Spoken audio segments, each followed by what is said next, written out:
En réalité, nous croyons par la foi. Nous ne croyons pas par la foi.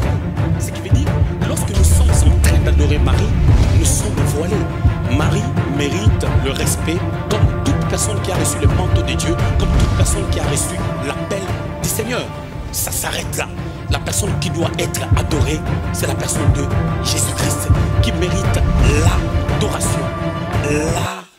L'adoration. On va lire Genèse, chapitre 12, versets 1 à 4. Je vais demander à Ornella de lire dans la version Louis II. Et moi, je vais lire Actes chapitre 7. Genèse chapitre 12, versets 1 à 4. L'Éternel dit à Abraham, va-t'en de ton pays, de ta patrie et de la maison de ton père, dans le pays que je te montrerai. Je ferai de toi une grande nation, et je te bénirai, je rendrai ton nom grand, et tu seras une source de bénédiction. Je bénirai ceux qui te béniront, je maudirai ceux qui te maudiront, et toutes les familles de la terre seront bénies en ton nom. Actes des apôtres au chapitre 7, à partir du 2e jusqu'au 4e verset. Étienne répondit, homme, frère et père, écoutez, le Dieu de gloire apparut à notre père Abraham lorsqu'il était en Mésopotamie avant qu'il s'établisse à Charan. Il lui dit, quitte ton pays et ta famille, va dans les pays que je te montrerai. Il sortit alors du pays des Chaldéens et s'établit à Charan. De là, après la mort de son père, Dieu le fit passer dans ces pays que vous habitez maintenant. Genèse au chapitre 14. On va mettre sur les tableaux, on est là, va lire. Genèse au chapitre 14, et va lire à partir du 18e jusqu'au 20e verset. Melchisédek, roi de Salem, fit apporter du pain et du vin. Il était sacrificateur du Dieu très haut. Il bénit Abraham et dit, béni soit Abraham par le Dieu très haut, maître du ciel et de la terre. Béni soit le Dieu très haut, qui a livré tes ennemis entre tes mains, et Abraham lui donna la dîme de tout. Verset 22. Abraham répondit au roi de Sodome, je lève la main vers l'Éternel, le Dieu très haut, maître du ciel et de la terre. Hébreux au chapitre 7, on va lire à partir du 1er verset jusqu'au 2e verset. En effet, Melchisédek était roi de Salem, sacrificateur du Dieu très haut.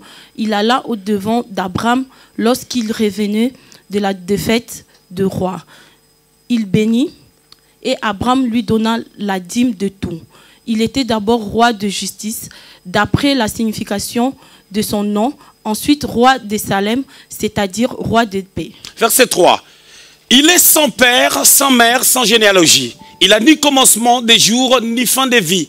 Mais il est rendu semblable au Fils de Dieu. Ce Melchisédek demeure sacrificateur à perpétuité. Verset 4. Considérez combien est grand celui auquel le patriarche donna la dîme du butin. Le Seigneur bénit sa parole au nom de Jésus. Amen. Voilà, nous sommes en train de parler de la Bible qui doit être vécue. En fait, la Bible doit vivre dans nos vies. Où nous devons vivre la gloire qui se repose dans ce merveilleux livre qu'on appelle la Bible dans nos vies. La fois passée, on avait vu, on avait commencé à dire que la Bible était un livre de gloire. On a défini c'est quoi la gloire. On a vu partant de l'originalité ou de la racine du mot gloire. En hébreu, on parle de kabod. Et en grec, on parle de doxa. On a vu toutes ces valeurs. Après, la fois passée, les mardis, on est en train de voir ce que la gloire peut apporter, peut amener dans la vie d'un enfant de Dieu, dans une église, dans une communauté, dans une famille, dans une nation. Ce que la gloire peut amener. On avait parlé de deux choses. On a pris deux directions. On avait dit que la gloire peut attirer de belles choses. Une attirance, une brillance, une parure qui amène les gens à pouvoir s'approcher de nous, pour s'attacher à nous. La faveur de Dieu avait attiré le père de Joseph, je parle de Jacob, qui aimait, la Bible déclare, il aimait son fils parce qu'il l'a eu dans la vieillesse. Mais l'autre rentre dans la profondeur de la chose, on peut remarquer que Joseph était aimé à cause de la gloire qui était sur lui. On avait dit qu'il y a des gens qui naissent avec cette gloire. Il y a des gens qui peuvent la voir au travers de quelqu'un qui l'a. La deuxième des choses qu'on avait dit, c'était la gloire peut nous attirer l'adversité, le problème. L'adversité, parce que lorsque la gloire de Dieu est sur nous, il y a deux choses. Premièrement, la gloire reste cachée, mais elle peut se ressentir par des personnes qui sont spirituelles, ou même des personnes qui ne sont pas spirituelles. Il peut ressentir que tu as quelque chose qu'ils n'ont pas. Et ça peut engendrer aussi des combats. On avait vu ça avec Joseph, comment est-ce que ses frères l'ont amené jusqu'au point de vouloir désirer à le tuer. Dieu n'a pas permis à cause de sa grande destinée qu'il avait. Parce que quand tu as une grande destinée, quand Dieu a des projets à accomplir dans ta vie, il arrive deux fois où je dirais Dieu ne permettra pas que tu puisses mourir. Le Seigneur nous garde. On l'a jeté dans la citerne à cause de quelque chose qu'il avait, qu'on a appelé gloire, que les autres n'avaient pas. Mais par contre, toutes ces choses étaient dans le plan de Dieu. Quelle est la leçon à soutirer là-dessus? La leçon est que vous devez comprendre, étant enfant de Dieu, lorsque nous vivons l'adversité, les combats, l'adversité peut se manifester par la méchanceté des hommes. Les hommes qui te parlent mal, les hommes qui te regardent mal, d'une manière ou d'une autre. Tu dois comprendre que tu as de la valeur et que tu as quelque chose qui appartient à Dieu. À cause de ça, ça amène d'un côté des faveurs qui peuvent t'ouvrir des portes et de l'autre côté, ça peut t'amener l'adversité. Et souvent, lorsqu'on est dans cet état où on vit l'adversité avec des gens, on n'est pas bien, on est frustré, on est embarrassé, on ne dort pas bien. Et c'est malheureux parce qu'avec Dieu, nous sommes majoritaires. 2, 3, 4 personnes peuvent t'abandonner, plusieurs personnes même peuvent t'abandonner, mais avec Dieu, nous sommes majoritaires. Aujourd'hui, nous allons voir comment est-ce que les dieux de gloire est un Dieu qui se révèle. Le Dieu de gloire. La Bible déclare dans Genèse au chapitre 12. On nous relate l'histoire d'Abraham que Dieu a appelé. La Bible déclare, l'Éternel apparut à Abraham. Il lui dit, quitte ton pays, sépare-toi avec ta famille, installe-toi là où je t'indiquerai. Je te bénirai, je rendrai ton nom grand, et tu deviendras une source de bénédiction. Et la Bible continue à dire, je crois au verset 4, que lorsque Abraham maintenant a quitté Charan, il avait 75 ans. Beaucoup de personnes se trompent. Ils croient que Dieu avait fait la promesse à Abraham lorsqu'il avait 75 ans. Parce que c'est écrit dans Genèse au chapitre 12 qu'on vient de lire. Au 4e verset. Dieu n'a pas parlé à Abraham lorsqu'il avait 75 ans. Si vous lisez très bien le chapitre 11 du livre de Genèse, le verset 30 et 31, vous allez remarquer que Dieu avait parlé à Abraham bien avant et qu'Abraham, en quittant, il n'a pas eu le courage de quitter seul parce que cet homme était sous l'autorité de son père, bien qu'il était un homme marié. C'était une famille de riches, c'était des personnes qui avaient beaucoup d'argent, mais malheureusement ces gens servaient d'autres dieux, de l'autre côté de la Mésopotamie. Dans le livre de Josué, au chapitre 24, au verset 2, si j'ai une bonne mémoire, on est en train de nous dire que nos pères ont adoré d'autres dieux là où ils étaient. On parle d'Abraham, avec toute sa famille. Abraham avait son frère qui était décédé et son frère avait laissé un fils qui s'appelait Lot. Selon la lecture de la Bible approfondie, lorsque son frère est décédé, Lot avait 2 ans. Et Abraham l'a pris en charge. Lot était comme un fils pour Abraham. Ce n'est pas ça notre sujet. Mais lorsque vous lisez Actes des Apôtres au chapitre 7, à partir du 2e verset, les textes que je viens de lire, vous allez remarquer que le Nouveau Testament, c'est le dévoilement. Nous sommes en train de pouvoir parler de la gloire de Dieu qui amène la révélation. La gloire qui amène la révélation. C'est-à-dire la Bible est une Bible qui nous révèle la personne de Dieu, qui nous révèle la vraie identité de Dieu. Et dans Actes des Apôtres, oui, au chapitre 7, à partir du 2e verset, on nous dit que Dieu avait parlé à Abraham lorsqu'il était encore en Mésopotamie de l'autre côté. Par là, je voulais dire ceci, que Abraham a été appelé par Dieu, pas lorsqu'il était à Charan, pas lorsqu'il a quitté Charan. Mais Dieu l'avait appelé lorsqu'il était d'abord encore de l'autre côté en Mésopotamie.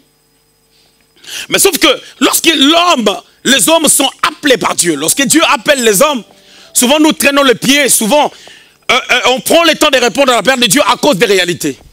Des fois c'est à cause de la famille, des fois c'est la cause de ce qu'on aime bien faire habituellement dans sa vie de tous les jours. De quoi c'est à cause, des gens qui nous entourent, les amis, la famille, qu'est-ce qu'ils diront, qu'est-ce qu'ils penseront de moi, ainsi de suite. L'ambiance, tout ce qu'on aime faire. Raison pour laquelle vous remarquerez des fois, lorsque tu t'engages à suivre le Seigneur, tu prends des bonnes décisions, il y a des personnes qui vont se séparer de toi. Ça peut être un membre de ta famille, ça peut être un ami qui était fidèle autrefois, un ami intime, parce que vous ne partagez plus les mêmes sentiments. Vos conversations ne seront plus pareilles. Ce sont des choses des fois qui peuvent attirer certaines personnes vers le bas. Mais on dit que Dieu l'avait appelé, il était de l'autre côté. C'est pas ça vraiment notre problème. Notre plus grand problème, c'est la gloire de Dieu qui vient se révéler. La Bible est un livre de gloire qui révèle la personne de Dieu. S'il faut suivre Dieu, s'il faut marcher avec Dieu, et que tu n'as pas la révélation de Dieu là que tu suis, tu marcheras, à un moment donné, tu vas t'arrêter, tu vas abandonner le chemin du Seigneur. Si tu suis Dieu, et que tu ne sais pas exactement le Dieu que tu es en train de suivre, quel est son nom, tu auras un gros problème. C'est pour cela quand Dieu a appelé Moïse, dans Exode chapitre 3, Moïse est en train de perdre le troupeau de Jéthro. Pendant qu'il s'est vagué dans ses occupations habituelles, la Bible déclare Dieu l'a appelé. Quand Dieu l'a appelé Moshe, la Bible dit Moïse se détourna pour voir cette grande vision. Et lorsque Moïse a tourné les regards vers Dieu, bien entendu en abandonnant les brebis qu'il était en train de paître, Dieu lui a parlé. Et après Moïse lui a posé la question, quel est ton nom? Tu m'envoies en mission lorsque je vais parler à ce peuple qui est en Égypte. Oui, c'est vrai, c'est ton peuple. Mais ils me demanderont, ils me poseront la question. Ces gens vont me poser la question. Quel est le nom de ces dieux? Il faut qu'il y ait un nom que je vais leur dire. Et ce nom-là, ça sera la révélation qu'ils auront par rapport à ta personne. Tu peux regarder ta vie, tu peux regarder ton voisin pour lui poser la question, est-ce qu'il connaît les dieux qu'il a appelés? Est-ce qu'il connaît la révélation de ces dieux? La révélation de ces dieux qui t'a appelé. Quel est son nom? Il t'a appelé avec quel nom? Il t'a dit qu'il s'appelle comment? Parce que c'est un Dieu qui se révèle d'une manière ou d'une autre. Un Dieu des temps et des circonstances. Un Dieu des dispensations. Depuis le commencement de ce monde, il n'est pas resté dans la même dispensation. Parce que comme les hommes changent, comme les hommes meurent, les dispensations et les époques changent aussi. Il reste le même dans sa nature, mais il shift avec les changements des gens pour déclencher notre dispensation, afin de pouvoir amener les choses selon lui. Le Dieu véritable, le Dieu parfait, le Dieu puissant.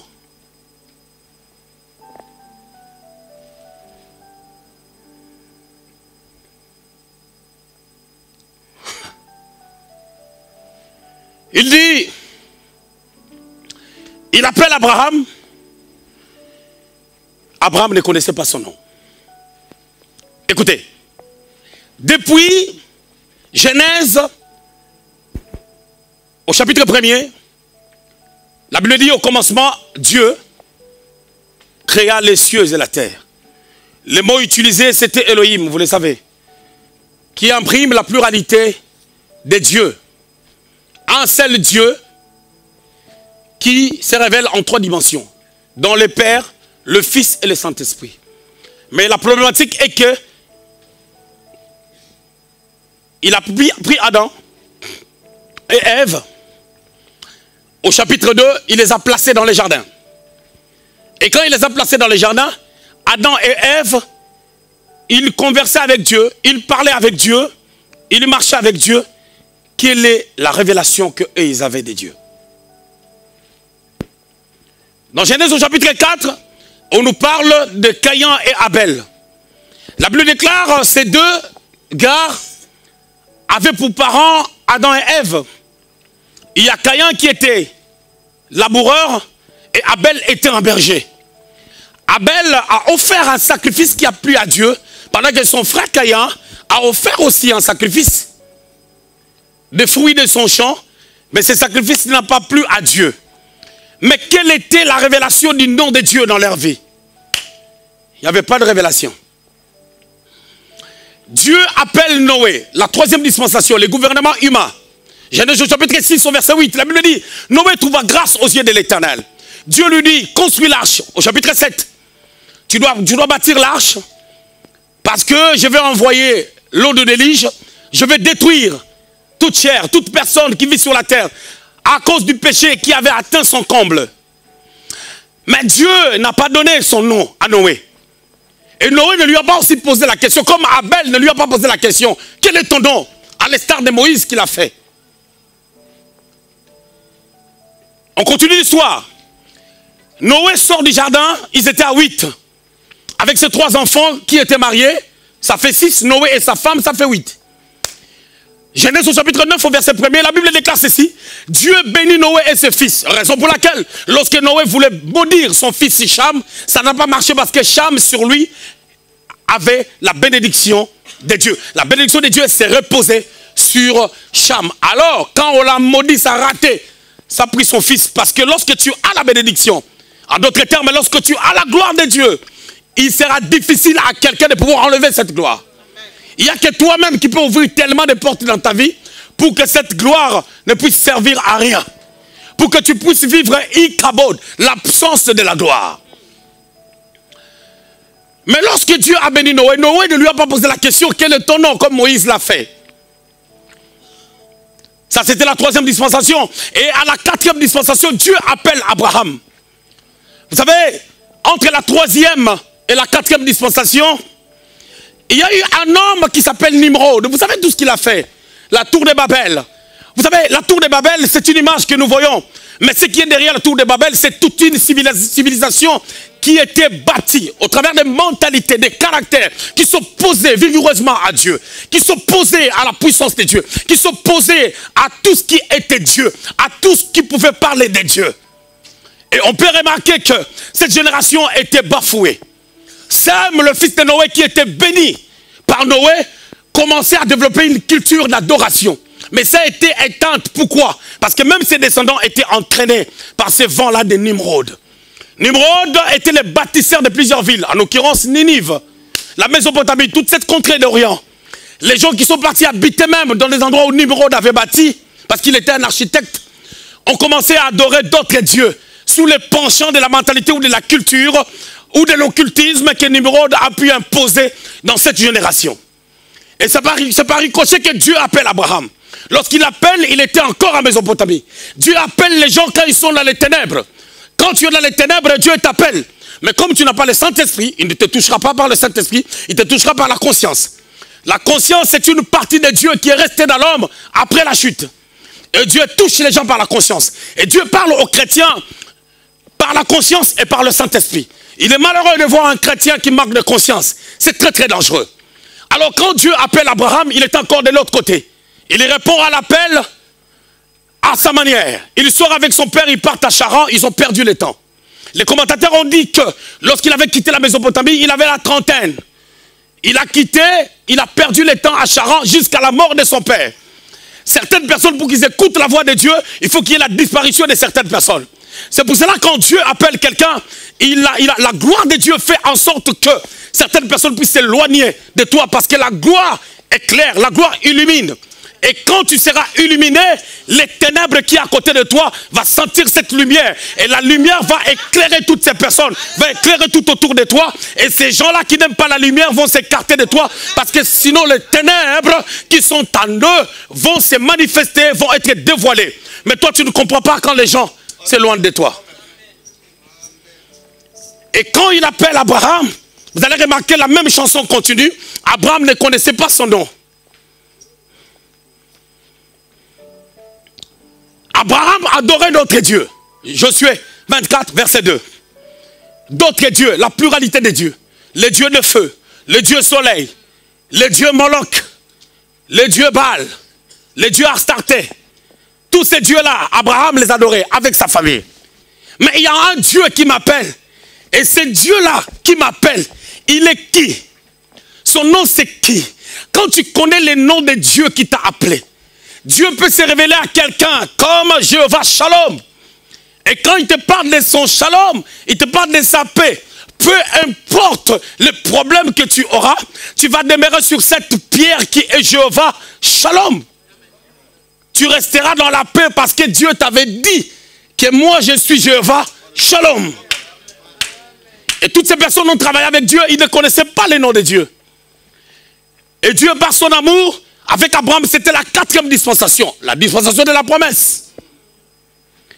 Et la gloire de Dieu, c'est... Qu'est-ce que la Bible dit? dans Proverbe 25, verset 2. La gloire de Dieu, c'est de cacher les choses.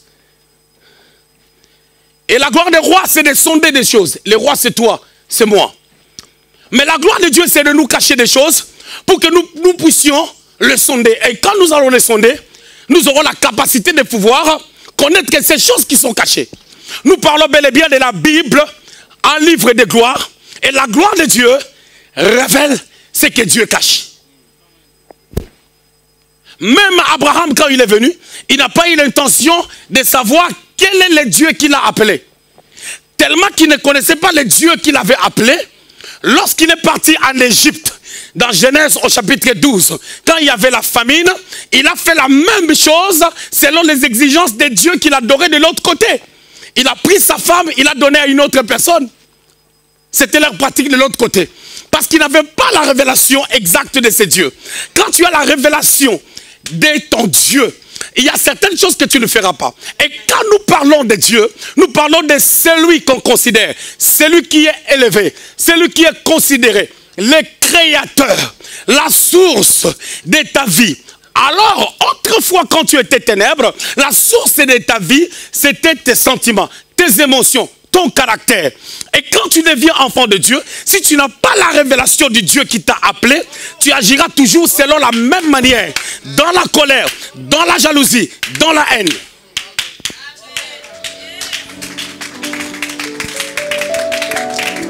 Et pour Abraham, c'était, il n'a pas la révélation de Dieu.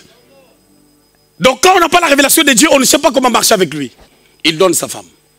Or, en donnant sa femme, il ne sait pas qu'il est en train de retarder la venue d'Isaac, parce que les entrailles là, de Sarah ne doivent pas être impures à cause de la sémence de Pharaon, qui est un occultiste.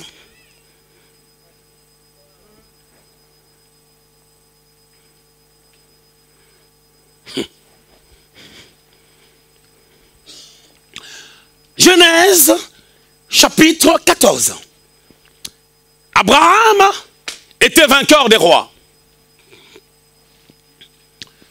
Il y avait la bataille entre 4 rois qui se sont réunis pour faire la guerre avec les 5 rois. Les camps de Sodome et Gomorrhe et l'autre camp. La Bible déclare, ces gens-là, ils ont gagné la bataille. Ils sont venus dans Sodome et Gomorrhe. Ils ont enlevé Lot, le neveu d'Abraham, ainsi que tous les biens de Lot. La Bible dit, Abraham arma 318 personnes. Ça m'étonne quand même. Pourquoi 318? Pourquoi pas 320? Pourquoi pas 300? Bon, c'est pas ça notre problème. Je reviendrai un jour sur ça. 318 personnes. Amen. 318 personnes. Donc, il y a 3, la résurrection. Il y a 1, le chiffre 1. Hein? C'est le chiffre d'unité. Le chiffre 8, c'est le chiffre d'un nouveau départ. Abraham arma 300 personnes. Je ferme la parenthèse là. Abraham arma 318 personnes. Il vient. Comment est-ce que les 5 rois qui se sont réunis, ou les 4 rois qui se sont réunis, ils étaient tellement nombreux, ils ont armé les gens. Lui, avec 318 personnes, ils ont gagné la bataille, ils ont repris l'autre avec tous ses biens. Dieu peut donner la victoire au travers d'un petit nombre. Raison pour laquelle le jour de la Pentecôte, Dieu n'a pas voulu qu'ils soient nombreux. Ils étaient seulement au nombre de 120. Et au travers de ces 120 personnes, toi et moi, nous sommes devenus enfants de Dieu. Pourquoi? Parce que la gloire de Dieu s'est reposée sur les 120 personnes. Et quand les 120 personnes ont commencé à prier, ils étaient dans une chambre haute. Je ne sais pas comment, par quel mystère, où leur voix s'entendait jusqu'en bas. Et les gens qui étaient venus en vacances à Jérusalem, je suis dans Actes au chapitre 2, ils étaient impactés. Quand ils étaient impactés, il y a eu 3000 personnes qui se sont approchées. C'est là où Pierre a commencé à parler. Mais Pierre avait commencé à parler à l'intérieur de la chambre haute où il était descendu. Mais qui lui a dit de descendre pour parler à ces gens-là? Bien aimé, il y a des choses qu'on doit regarder, saisir le temps et agir. Raison pour laquelle, pour que Lazare soit ressuscité, afin que la gloire de Dieu puisse s'éclater, on avait besoin des bras, des gens qui devaient dérouler la pierre afin que les trous s'effacent, pour que quand Jésus va appeler Lazare, la pierre là allait empêcher Lazare d'entendre la voix de Dieu. Il a fallu que la pierre soit ôtée. On avait besoin des gens. Dieu a besoin de ton support pour que la gloire de Dieu puisse s'éclater. Il en est de même dans les noces de Cana. Dieu avait besoin de vases pour pouvoir faire que l'eau puisse changer en vin. Jésus avait besoin de ça. Il avait besoin de vases. Écoutez, au chapitre 14, ce qui s'est passé avec la victoire d'Abraham, c'est une gloire. Oh, mais c'est comme dans Exode chapitre 33, Moïse qui désire la gloire. Encore la gloire. Pendant qu'Abraham était entré, il y a un homme qui l'a rencontré. Cet homme-là, il s'appelait Melchisedec. L'homme qui a rencontré Abraham s'appelait Melchisedec. La Bible dit, selon la signification de son nom, quand on lit le livre d'Hébreux chapitre 7, son nom veut dire roi de justice et roi de paix. Roi de Salem, quel bonheur de t'appartenir. C'est choquant. Melchisedec l'a rencontré. Vous allez remarquer une chose. Melchisedec l'a rencontré, nous sommes dans Genèse au chapitre 14. Mais dans Hébreux au chapitre 7, on est en train d'expliquer maintenant que ce Melchisedec a été rendu semblable au Fils du Très-Haut. Mais regardons maintenant Genèse au chapitre 14, 18 à 20 et le verset 22. Il y a un nom qui s'est répété plusieurs fois, le Dieu Très-Haut. Le Dieu Très-Haut, c'est maintenant un nom que Dieu donne à Abraham. Le Dieu Très-Haut. Le Dieu Très-Haut, c'est El Elyon. El Elyon, le Dieu Très-Haut. Ok. Donc, quand Melchisedec est venu, il a dit à Abraham, je suis le Dieu Très-Haut. Tu as adoré d'autres dieux. Tu as adoré Astarté. Tu as adoré Moloch. Tu as adoré Baal. Tu as adoré le Dieu de feu, le Dieu du soleil. Mais moi, je suis le Dieu Très-Haut. C'est-à-dire, je suis au-dessus de tous ces dieux. Alors, si je suis au-dessus de tous ces dieux, si toi, tu commences à m'adorer, tu seras capable de transcender leurs forces, leurs limites, leur puissance, leur capacité.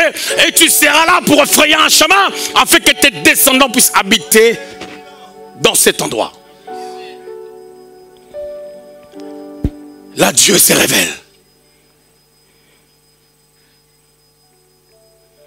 Chaque personne dans la Bible, à partir de ce jour, commençait à comprendre qu'il faut que j'aie la révélation du nom de Dieu. Moïse lui pose la question, quel est ton nom? Il a dit, je m'appelle je suis. Littéralement, cela veut dire ceci. Je suis ce que je suis. Or, littéralement, je suis ce que je suis veut dire, je suis celui qui est là à chaque moment où tu auras besoin de moi. Et même lorsque tu n'auras pas besoin de moi, moi connaissant ce que ta personne peut avoir besoin et en relier avec ma nature, je serai toujours là. Il rencontre Josué. Josué ne connaît pas le nom de Dieu. Un homme apparaît devant Josué. Josué, il ne sait pas que c'était Dieu. Il lui pose la question, tu es qui? Il dit, je suis l'Éternel, le chef de l'armée de l'Éternel. Le chef de l'armée de l'Éternel. Josué croyait que cette personne était de l'autre camp des ennemis. Il lui a dit, non, c'est moi. Je suis dans ton camp, le chef de l'armée de l'Éternel. L'Éternel des armées. Là, il s'est révélé à Josué comme l'Éternel des armées. Pourquoi? Josué, son règne avait 7 ans de bataille avant qu'il y ait 33 ans de paix. Il a fallu que Dieu se révèle comme l'Éternel des armées. Jéhovah Sabaoth. Et Abraham, le Dieu très haut, qui dépasse tous les dieux. Parce que Abraham connaissait beaucoup de dieux. Dieu te donne la révélation de son nom par rapport à ton background, par rapport à ton passé, par rapport à la personne que tu étais. Maintenant, écoutez, on a dit, Melchisedec, c'est qui? On a dit, il n'avait ni généalogie, ni père, ni mère. Mais il y a quelque chose qui est contradictoire concernant Melchisedec. Quand vous lisez très bien Hébreu, on dit qu'il a été rendu semblable. Celui qui a été rendu semblable n'est pas l'originalité.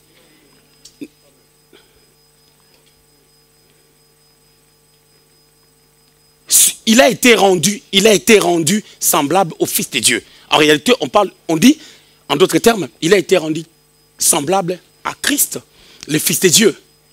Mais si on reste là, on doit comprendre qu'il n'était pas le Fils de Dieu.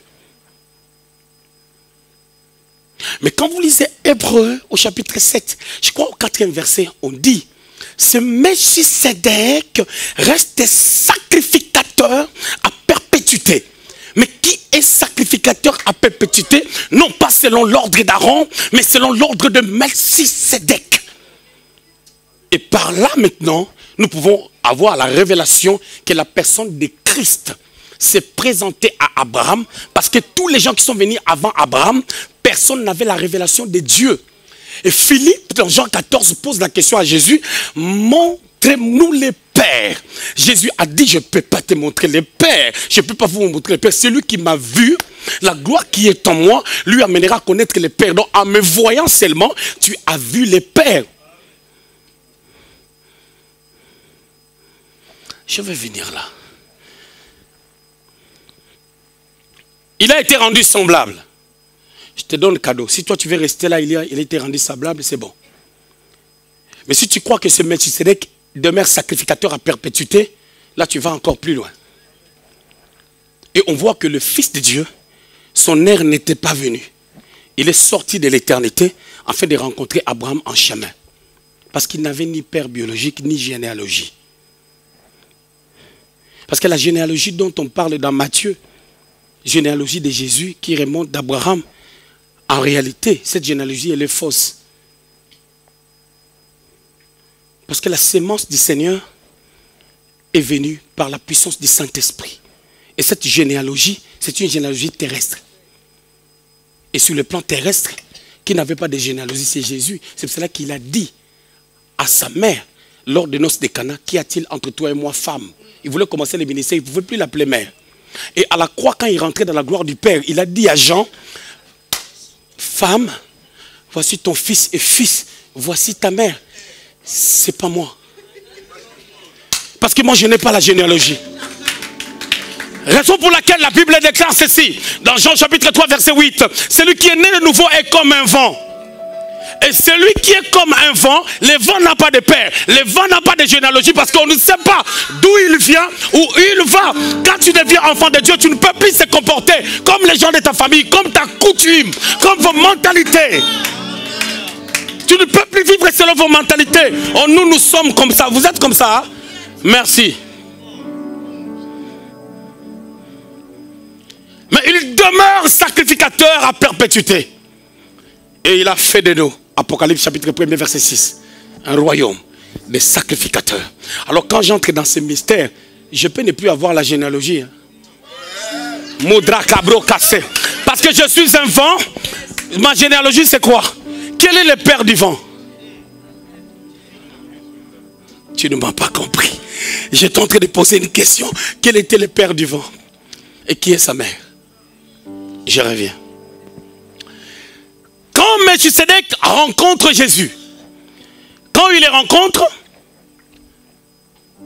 il était venu pour ouvrir les yeux d'Abraham, parce qu'Abraham est en train de suivre Dieu sans révélation, sans connaître. Beaucoup de personnes suivent Dieu sans révélation. Ils suivent Dieu à cause du mariage. Ils suivent Dieu à cause du mariage. Ils suivent Dieu à cause du mariage. Ils suivent Dieu à cause... Parce qu'ils ont peur tellement des démons. Quand ils viennent à l'église, ils se sentent bien. Lorsqu'ils font une semaine sans venir à l'église, ils ont des démons. Donc ils n'ont pas la révélation. Alors, pour lui donner les noms du Dieu très haut, El Elyon, il devait lui donner deux choses. Le pain et le vin.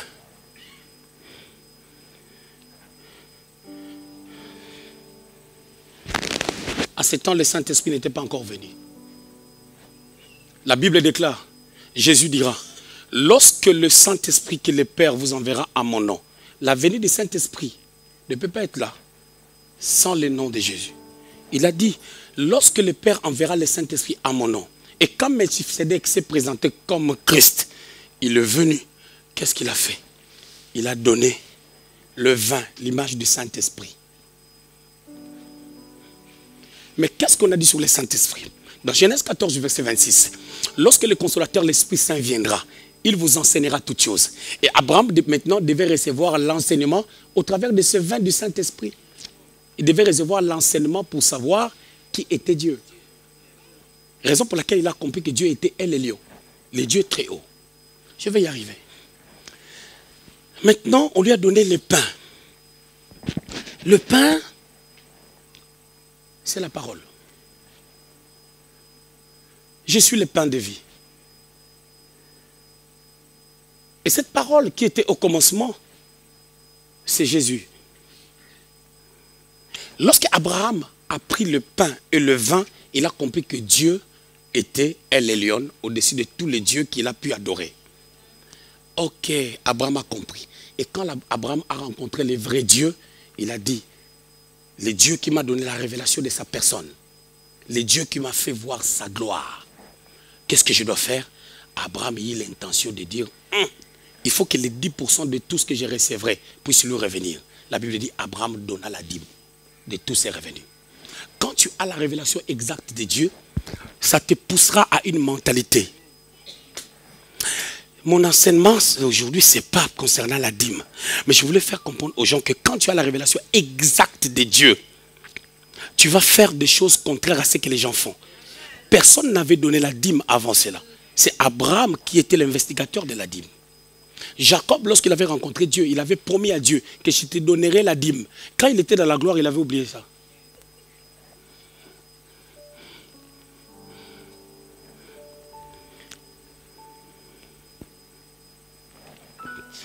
Quand tu rencontres Jésus, dans Actes au chapitre 7, au verset 2, on dit, regardons maintenant, si on pouvait mettre Acte 7, Edidor, Acte 7, verset 2, et Genèse 14, 18, vous allez voir, dans Acte, on dit ceci. Est-ce qu'on peut me mettre Acte 7, verset 2?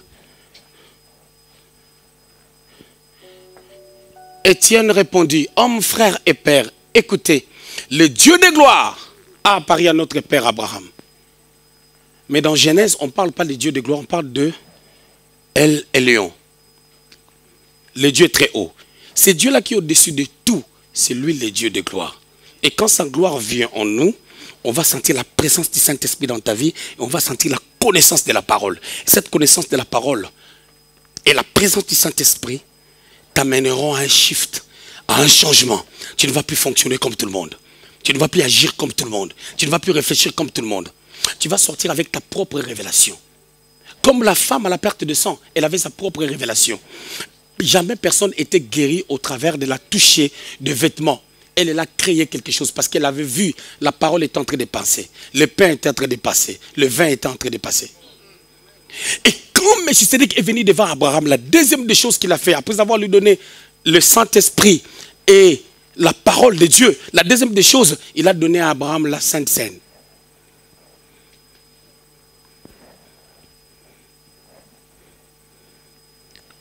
Lorsque Jésus parle avec les disciples, Jean 15, verset 16, il a dit, je ne vous appelle plus. Non, dans Jean 16, verset 15, il dit, ce n'est pas vous qui m'avez choisi, mais c'est moi qui vous ai choisi.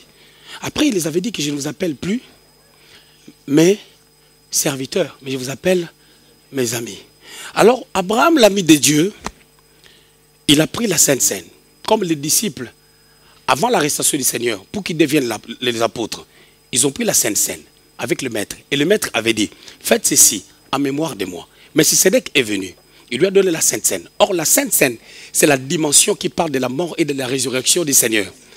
Quand un chrétien est né de nouveau, c'est l'impact de la mort et de la résurrection de Christ qui se valorise dans sa vie. Raison pour laquelle, en ressuscitant, tu ressuscites avec un autre corps. Quand Jésus était ressuscité, il n'était pas parti chercher des gens qui l'ont tabassé pour se battre avec eux. Quand tu es ressuscité des morts avec Christ, les problèmes des gens de gauche à droite, ça ne peut pas te regarder. Parce que toi, tu es passé par la croix, par la mort et la résurrection. Tu as pris la Sainte Seine. La parole habite en toi.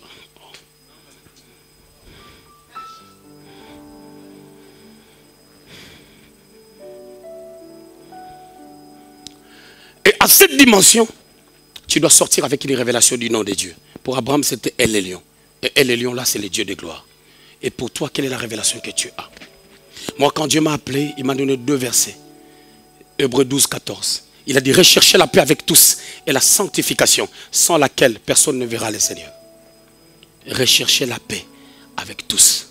Donc Dieu m'a révélé qu'il était le Dieu qui aime la paix. Et cette paix-là doit demeurer en nous. Le deuxième verset qu'il m'avait donné, c'est Jérémie 1, 5. Avant que tu sois formé dans le sein maternel, je te connaissais.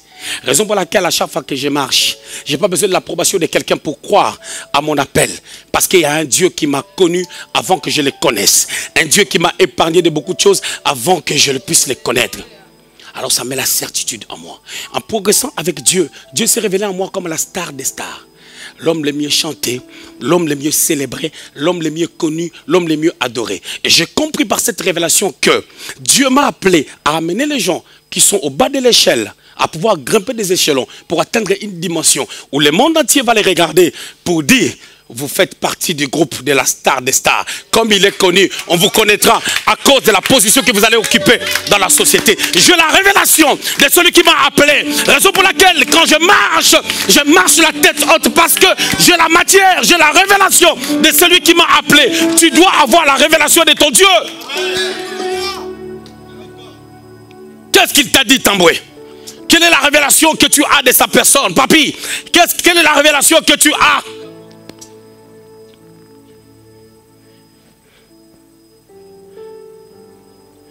Oh, Jacob avait compris lorsqu'il était chez Laban. On ne pouvait pas parler du Dieu de Jacob.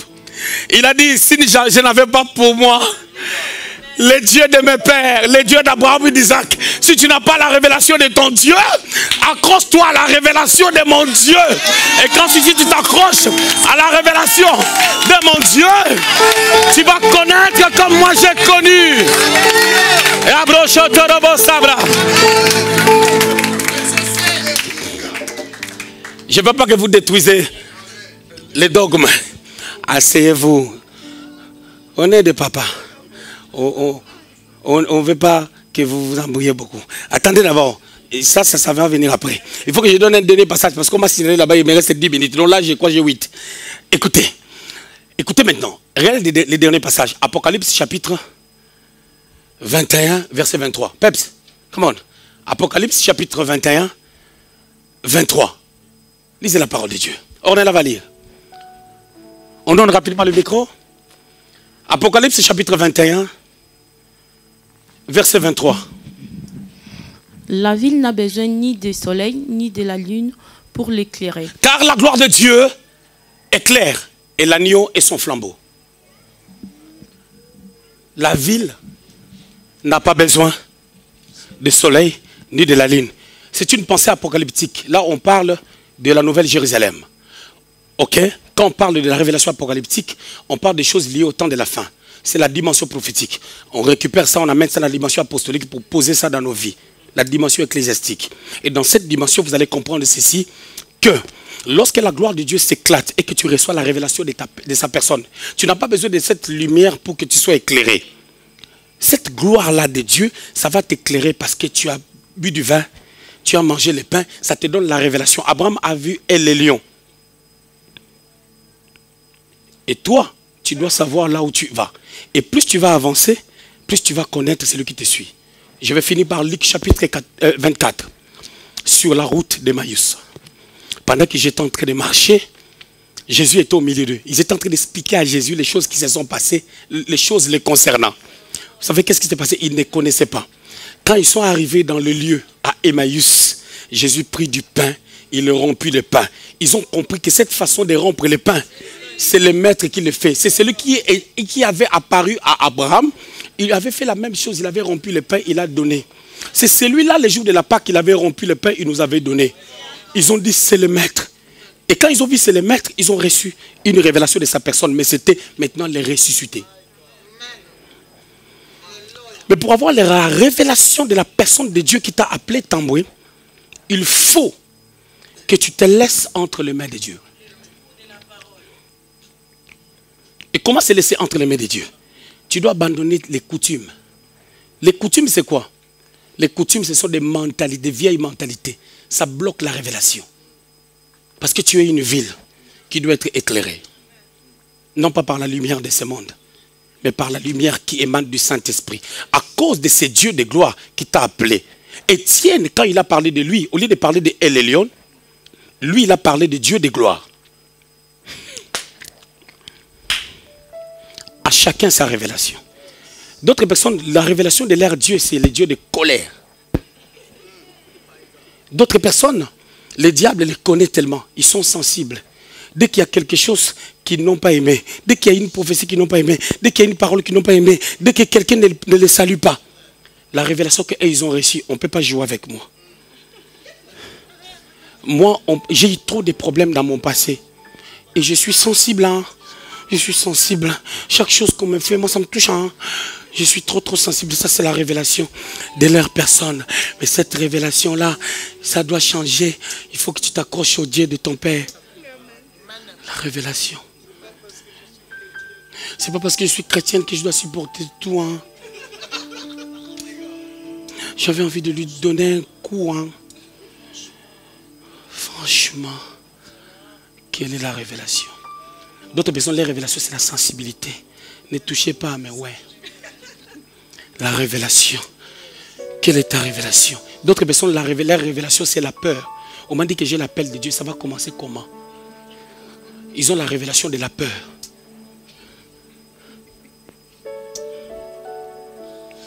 D'autres personnes, les révélations, ils rentrent dans le mariage. Ils ont accepté de se marier sans consulter Dieu. Ils prennent des décisions. Je n'aurai pas des enfants maintenant, sans consulter Dieu. Ni leur père spirituel. Je n'aurai pas des enfants jusqu'à 3 ans après. Ils sont les maîtres d'eux-mêmes. Leur révélation, c'est je suis le maître de ma vie. C'est pour cela que beaucoup de personnes sont malheureuses dans la vie, hormis les temps de désert, hormis les temps de combat. Il y a des choses qu'il faut parler calmement. Il y a des choses, vous n'avez pas besoin de trop crier pour écouter ces choses. Je veux que cette parole puisse être imprégnée dans vos vies. Je veux que cette parole puisse vous impacter. Je veux que cette parole puisse vous faire du bien. Je veux que cette parole vous amène à une certaine dimension. Je veux que cette parole puisse vous transformer. Que cette parole... On me dit, il me reste 3 minutes. Je vous donne le cadeau de ces 3 minutes. Que la révélation de Dieu soit votre partage. La révélation du nom de Dieu. Il s'est révélé. Lorsque Jean-Baptiste l'a vu, à Jean-Baptiste, il n'était pas le lion. Jean-Baptiste l'a appelé l'agneau qui ôte le péché. Oh, braco, sabraka. À d'autres personnes, il s'est révélé comme le lion de la tribu de Juda. Ça, c'était leur dimension. Vous savez que le lion ne se renouvelle pas. Quand il devient vieux, il devient lourd. Mais à d'autres personnes, il s'est révélé comme l'aigle. À Ésaïe 40, à Ésaïe 40, 30, 31, il s'est révélé comme l'aigle. Or, l'aigle se renouvelle. Là où le lion, quand il devient vieux, c'est fini. L'aigle, chaque 25 ans, il se renouvelle. Il change ses poils. Afin qu'il monte et qu'il voit 8 fois plus loin que l'homme naturel. La révélation que je vais te donner, c'est la révélation de l'aigle. Que tu vois des choses qui peuvent t'empêcher d'entrer dans ta destinée. Quand tu vois quelqu'un, il ne te salue pas, tu dis comité de freinage. Laisse-moi tranquille. Tu es là pour combattre ma destinée. Parce que j'ai un Dieu qui s'est révélé à moi. À Jean, le fils de Zébédée, il s'est révélé comme Dieu.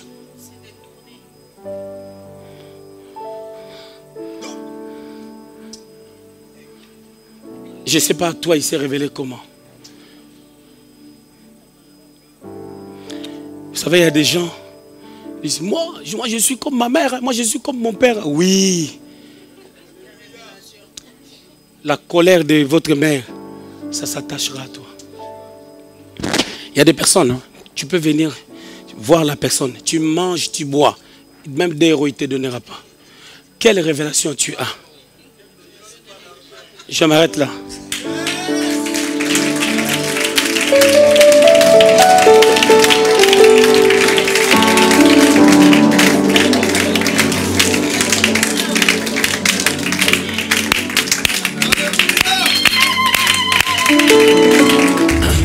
Nous croyons par la foi. Nous ne croyons pas par la foi. Ce qui veut dire, lorsque nous sommes en train d'adorer Marie, nous sommes voilés. Marie mérite le respect comme toute personne qui a reçu le manteau de Dieu, comme toute personne qui a reçu l'appel du Seigneur. Ça s'arrête là. La personne qui doit être adorée, c'est la personne de Jésus-Christ qui mérite l'adoration. L'adoration.